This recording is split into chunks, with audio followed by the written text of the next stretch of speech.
ফের অগ্নিকাণ্ড কলকাতায়। শুক্রবার সল্টলেকের সেক্টর 5-এর একটি রাসায়নিক কারখানায় আগুন লাগে। গলগল করে বেরোতে থাকে কালো ধোঁয়া। দ্রুত আগুন ছড়িয়ে পড়েছে। দমকলের একাধিক ইঞ্জিন ঘটনাস্থলে পৌঁছায়, কিন্তু এখনও আগুন নিয়ন্ত্রণে আনা সম্ভব হয়নি।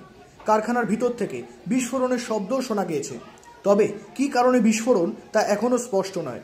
ঘটনার খবর পাওয়া মাত্রই ঘটনাস্থলে পৌঁছায় দমকলের 6টি ইঞ্জিন। প্রাথমিকভাবে বাইরে থেকে জল ছিটিয়ে আগুন নিয়ন্ত্রণে আনার চেষ্টা করা হয়, কারণ কারখানার ভিতরে প্রবেশ করা সম্ভব হচ্ছে না। এখনও পর্যন্ত আগুনের উৎস এবং বিস্ফোরণের কারণ সম্পর্কে বিস্তারিত তথ্য পাওয়া যায়নি। আগুন কিছুটা নিয়ন্ত্রণে আনা গেলেও দমকল কর্মীরা ভিতরে ঢোকার চেষ্টা করবেন। এই অগ্নিকাণ্ডে কোনো প্রাণহানির ঘটনা ঘটেনি। লাঞ্চ ব্রেকের সময় আগুন লাগায় অল্প সংখ্যক কর্মী সেখানে উপস্থিত ছিলেন। আগুন দেখার সঙ্গে সঙ্গে তারাও বাইরে বেরিয়ে নিরাপদ স্থানে চলে আসেন। ব্যুরো রিপোর্ট, নজরে বাংলা। এয়ার ইনফ্রাস্ট্রাকচারের উদ্যোগে অহনা অ্যাপার্টমেন্ট বারাসাতের হৃদয়পুরে নৃপেন ঘোষ সরণিতে তৈরি হচ্ছে নতুন আবাসন প্রকল্প।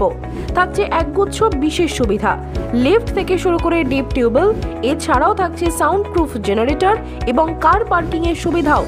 এখানে 2 এবং 3 BHK ফ্ল্যাট রয়েছে। এছাড়াও থাকছে আরও একগুচ্ছ বিশেষ সুবিধা। বিস্তারিত জানতে ফোন করুন স্ক্রিনে দেওয়া ফোন নম্বরে। সাধ্যের মধ্যে স্বাদ পূরণ।